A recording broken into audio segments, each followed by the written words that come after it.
नमस्कार मित्रों, जैसा कि आप जानते हैं कि हम आपके लिए नई नई रोचक तथा ज्ञानपूर्वक कहानियाँ लेके आते हैं, तो इसीलिए आप हमारी चैनल को सब्सक्राइब और वीडियो को लाइक करके हमारा हौसला बढ़ाएं।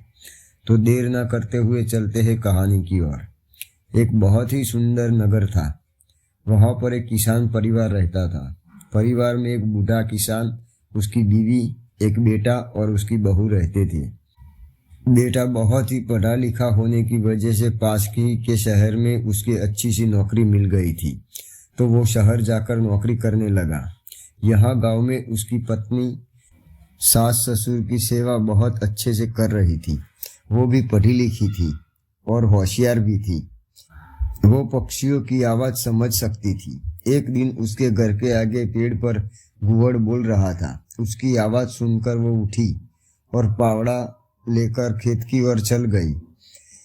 फिर काफी देर बाद वो वापस आकर सो गई। उधर उसका ससुर भी ये सब देख रहा था। वो सोचने लगा कि बहू आधी रात को कहाँ जाकर आई है। यकीनन किसी को मिलने गई होगी। ये हमारे खानदान को कलंकित करेगी। ये सोचकर रात को कुछ नहीं बोला, पर सुबह बहू को तैयार होकर चलने के लिए बोला। बहू समझ गई कि रात वाली बात को लेकर पिताजी के मन में शक पैदा हो गया है। वो भी बिना बोले तैयार होकर साथ में बैलगाड़ी में बैठ गई और दोनों बहू के पियर की ओर चल दिए।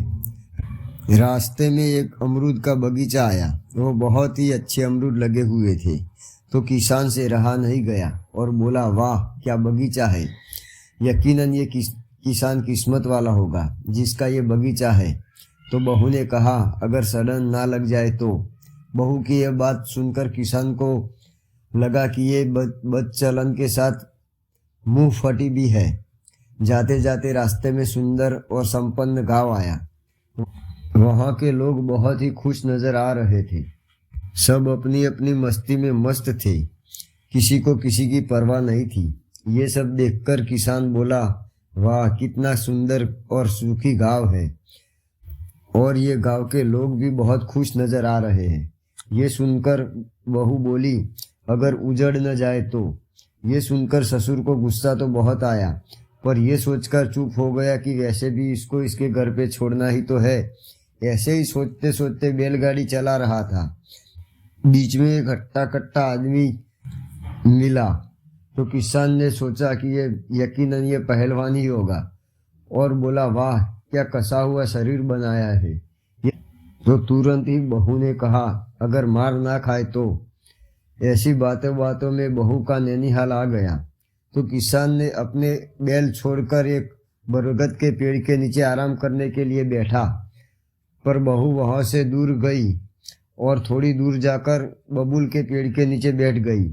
ससुर ने सोचा कि यह औरत है, ये बरगद की अच्छी सी छाव छोड़कर ये बबूल के पेड़ के नीचे जाकर बैठी है। वह बहू आराम कर रही थी कि एक कौवा बोलने लगा। ये सुनकर कौवे से कहने लगी, तू क्यों फोकट में काव काव कर रहा है। कल मैं घुवड़ की बात मान के खेत में गई और रास्ते में मुझे हीरा जड़ित नवल का हार मिला, जो लेकर मैंने अपने घर में ला के रख दिया है। और रात को आते वक्त मेरे ससुर जी ने मुझे देख लिया, तो उनके मन में शक जान पैदा हो गया। इसीलिए मुझे ये मेरे मायके छोड़ने के लिए आ रहे हैं। और आज मैं तेरी बात मानकर मैं वो बरगद के पेड़ के नीचे का खजाना निकालूंगी तो पता नहीं कौन सी सजा मिल जाए। जा उड़ जा, मैं नहीं निकालूंगी।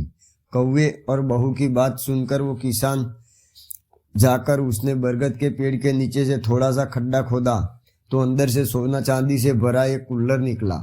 किसान समझ गया कि बहू पक्षियों की आवाज़ जानती है और वो कुलक्षणा नहीं बल्कि प्रतिव्रता नारी है। किसान हाथ जोड़कर बहू से क्षमा मांगने लगा। तो बहू बोली, पिताजी ये क्या कर रहे हो। मैं तो आपकी बेटी हूँ और बाप अपनी बेटी से क्षमा नहीं मांगता। किसान बोला, बेटी मुझे तेरी वो 3 बातें समझ में नहीं आई। उस पहलवान को तूने ऐसा क्यों कहा कि अगर वो मार ना खाए तो। पिताजी, किसी भी चीज को देखकर उसकी ताकत या कीमत तय नहीं की जा सकती। कीमत तो तब होती है जब उसमें लड़ने का साहस और हिम्मत हो और जीतने की जिद हो। किसान बोला, और वो गांव के बारे में ऐसा क्यों कहा था कि अगर उजड़ न जाए तो। तभी बहू बोली, पिताजी वो गांव सुखी और संपन्न जरूर था, पर संस्कारी नहीं था और ना ही उनमें दया भाव था, क्योंकि हम लोग गांव में से गुजरे तो किसी ने ये तक नहीं पूछा कि पानी पीना है, कहाँ जा रहे हो, खाना खाया कि नहीं। इससे ये साबित होता है कि लोगों के अपने अलावा किसी और से कोई मतलब नहीं है। वो गांव में चोर चोरी कर सकते हैं, डाकू डाका डाल सकते हैं, ऐसे स्वार्थी लोगों के कारण गांव उजड़ते देर नहीं लगती। और किसान बोला, वो अमरूद का बगीचा तो बहू ने दो हाथ जोड़कर बोली, पिताजी वो बगीचा वाली बात मेरे जीवन पे आधारित थी कि हमारा छोटा पर सुखी परिवार है, जैसे बगीचे में अमरूद लगे थे। पर कल रात आपने बिना सोचे समझे मुझ पर शक किया, तभी मैंने बोला था अगर सड़न न लग जाए तो। अगर हमारे रिश्ते में भी शक रूपी सड़न लगने ही वाली थी। अगर सड़न लग जाए तो हरा भरा अमरूद के बगीचे को भी वीरान होने में देर नहीं लगती। सज्जनों, ये सब बातें सुनकर किसान की आंखों में आंसू आ गए और सोचने लगा, जिसको मैं मूर्ख समझ रहा था वो तो बहुत ही बुद्धिमान निकली।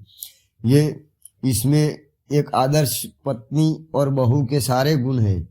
मित्रों, कहते हैं कि कभी कभी आंखों से देखी और कानों से सुनी हुई बातें भी गलत निकलती हैं।